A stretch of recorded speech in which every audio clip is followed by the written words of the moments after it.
नमस्कार मित्रांनो, मी Deepak Mehta, craft instructor, ICTSM ITI Chikhaldara. आज आपण बघणार आहोत OSI model, open system interconnection model. मित्रांनो, 1984 मध्ये इंटरनॅशनल स्टँडर्ड ऑर्गनायझेशन या संस्थेने नेटवर्क कम्युनिकेशन करता एक मॉडेल डेव्हलप केलं, एक सिस्टीम डेव्हलप केली, ज्याला म्हटलं गेलं ओपन सिस्टीम इंटरकनेक्शन म्हणजे OSI मॉडेल. या मॉडेलला एकूण 7 लेयर्समध्ये डिवाइड केलेलं आहे, ज्यामध्ये 1 ते 4 लेवल्स यांना लोअर लेयर्स असं म्हटलं जातं, तर 5 ते 7 लेयर्स ज्या आहेत त्या अप्पर लेयर्स अशा म्हटल्या जातात किंवा ॲप्लिकेशन लेवलच्या लेयर्स असं म्हटलं जातं. तर आपण यांचं वर्किंग आता पुढे बघूया. या OSI मॉडेलमध्ये 7 लेयर्स असतात. यामध्ये पहिली लेयर आहे फिजिकल लेयर, दुसरी डाटा लिंक लेयर, तिसरी नेटवर्क लेयर, चौथी ट्रान्सपोर्ट लेयर. या 4 लेवल यांना लोअर लेवल लेयर असं म्हटलं जातं. तर अप्पर लेयर्स जे आहेत ते आहेत सेशन लेयर, प्रेझेंटेशन लेयर आणि ॲप्लिकेशन लेयर. आता या 7 लेयर्सचं काय कार्य असतं ते आपण बघूया. सगळ्यात आधी सर्वात खालची लेयर फिजिकल लेयर. आता ही फिजिकल लेयर सर्वात खालची आणि पहिली लेयर म्हटली जाते. ही नेटवर्क मध्ये ऍक्च्युअल फिजिकल कनेक्शन करता जबाबदार असते. या लेयर मध्ये डाटा हा बिट्सच्या स्वरूपात असतो. एका नोड कडून दुसऱ्या नोड कडे बिट्सच्या स्वरूपात डाटा ट्रान्सफर करण्यासाठी ही लेयर जबाबदार असते. यामध्ये सेंडर आणि रिसिव्हर मध्ये बिट सिंक्रोनायझेशन केले जाते. बिट रेट कंट्रोल म्हणजे number of bit per second हा या लेयरवर अवलंबून असतो. फिजिकल टोपोलॉजीज जसं स्टार आहे, बस आहे, रिंग आहे, त्याचप्रमाणे ट्रान्समिशन मोड जसं सिम्प्लेक्स आहे की हाफ डुप्लेक्स आहे की फुल डुप्लेक्स आहे, हे या लेयरद्वारे निश्चित केलं जातं. तर ही झाली फिजिकल लेयर. दुसरी लेयर आहे data link layer. Data link layer मध्ये node to node message delivery करता या लेयरला वापरलं जातं. याचं मुख्य काम म्हणजे एका नोड कडून दुसऱ्या नोड कडे फिजिकल लेयर वरून एरर फ्री डाटा ट्रान्सफर करणे आहे. हा डाटा या ठिकाणी फ्रेम्सच्या स्वरूपात असतो. फिजिकल लेयर मध्ये तो बिट्सच्या स्वरूपात होता, डाटा लिंक मध्ये तो फ्रेम्सच्या स्वरूपात असतो. या लेयर मध्ये डाटा फ्रेम्स या फिजिकल ऍड्रेस अटॅच करून डेस्टिनेशनवर पाठवले जातात. या लेयर मध्ये स्विचेस, ब्रिजेस इत्यादीचा समावेश होतो.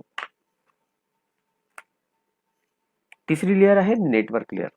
एका किंवा वेगळ्या वेगळ्या नेटवर्क मध्ये एका होस्ट कडून दुसऱ्या होस्ट कडे डाटा ट्रान्समिशन या लेयरच्या माध्यमातून केलं जातं. नेटवर्क लेयर ही सोर्स ते डेस्टिनेशनच्या डाटा ट्रान्सफर रूट डिसाइड करते. या लेयर मध्ये डाटा हा पॅकेटच्या स्वरूपात मॅनेज होत असतो किंवा केला जातो.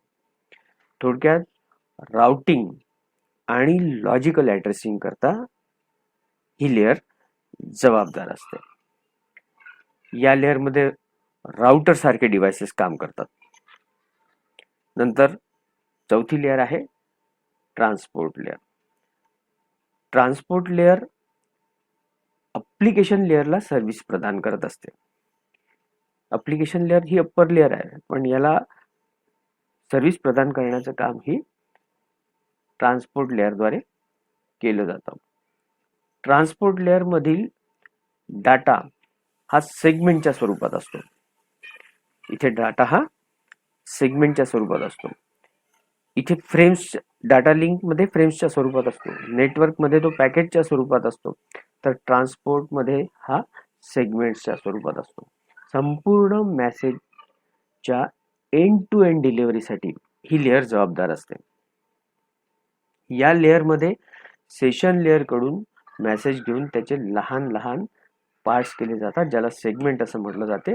प्रत्येक सेगमेंटला एक हिडर दिला जातो आणि त्याचप्रमाणे या लेअरला कनेक्शन ओरिएंटेड सर्व्हिस असं पण म्हटलं जातं, ज्यामध्ये कनेक्शन इस्टॅब्लिशमेंट, डाटा ट्रान्सफर आणि टर्मिनेशन किंवा डिस्कनेक्शन हे काम ट्रान्सपोर्ट लेअर मध्ये केलं जातं. ट्रान्सपोर्ट लेअरला heart of the model, OSI model असं सुद्धा म्हटलं जातं. आणि यामध्ये TCP आणि UDP हे प्रोटोकॉल कार्य करतात. TCP ट्रान्समिशन कंट्रोल प्रोटोकॉल आणि UDP युजर डाटाग्राम प्रोटोकॉल. पुढची लेअर आहे मित्रांनो session layer. He layer establishment of connection, maintenance of session, authentication आणि सिक्युरिटी करता काम करत असते. म्हणजे दोन होस्ट मध्ये कनेक्शन स्थापित करणे, सेशन मेंटेन करणे आणि सेशन टर्मिनेट करणे हे काम सेशन लेअर द्वारे केलं जातं. या सगळ्या ज्या लेयर्स आहेत या एकमेकाला पूरक लेयर्स आहेत आणि प्रत्येक लेयर ही त्याच्या वरच्या लेयर सोबत समन्वय स्थापून कार्य करत असते. मित्रांनो पुढची लेयर आहे प्रेझेंटेशन लेयर. या लेयरला ट्रान्सलेशन लेयर असं पण म्हणतात. आता ट्रान्सलेशन लेयर का म्हणतात? कारण ऍप्लिकेशन लेयर कडून येणारा डाटा हा नेटवर्कवर ट्रान्समिट करण्याकरता मॅनिप्युलेट केला जातो, म्हणजे कन्वर्ट केला जातो. ऍप्लिकेशन लेयर जी आहे ती युजर सोबत कम्युनिकेट करत असते. म्हणजे आपण जे ऍप्स वापरतो त्या ऍप्लिकेशन लेयर मध्ये येतील. ह्या सगळ्या आपल्या भाषेमध्ये असतील आणि डाटा जो पाठवला जातो तो बायनरी स्वरूपात पाठवला जातो. तर इथे त्याचं कन्व्हर्शन जे केलं जातं ते प्रेझेंटेशन लेअर द्वारे केलं जातं, म्हणून याला ट्रान्सलेशन लेअर असं सुद्धा म्हटलं जातं. हा डाटा ASCII कोड्स मध्ये किंवा ABCDIC कोड्स मध्ये परिवर्तित केला जातो. त्याचप्रमाणे डाटाचं एन्क्रिप्शन, डिक्रिप्शन, कॉम्प्रेशन याकरता सुद्धा प्रेझेंटेशन लेअर जबाबदार असते. आणि शेवटची लेअर किंवा अप्पर लेअर ही आहे application layer. Application layer end user layer असं याला म्हटलं जातं. एंड युजर लेअर म्हणजे जी युजरच्या संपर्कात असते, युजर सोबत कम्युनिकेट करण्याकरता उपयोगात येते. याला डेस्कटॉप लेअर असं पण म्हणतात. नेटवर्कवर आलेला डाटा युजर पर्यंत पोहोचवण्याचे कार्य ऍप्लिकेशन लेअरद्वारे केले जाते. यामध्ये ब्राउझर, मेसेंजर्स इत्यादीचा समावेश होतो. म्हणजे ऍप्स जे आपण वापरतो, प्रोग्राम्स जे वापरतो आपण, त्याचा यामध्ये समावेश होतो. यामध्ये जे प्रोटोकॉल्स वापरले जातात ते हायपरटेक्स्ट ट्रान्सफर प्रोटोकॉल किंवा फाईल ट्रान्सपोर्ट प्रोटोकॉल. थोडक्यात सांगायचं झालं तर ऍप्लिकेशन लेअर ही युजर इंटरफेस करता जबाबदार असते. थोडक्यात समरी पाहूया आपण आता या 7 लेयर्सच्या कार्याची. फिजिकल लेयर्स ही फिजिकल पाथ प्रोव्हाइड करण्याचं काम करते नेटवर्क कम्युनिकेशन मध्ये.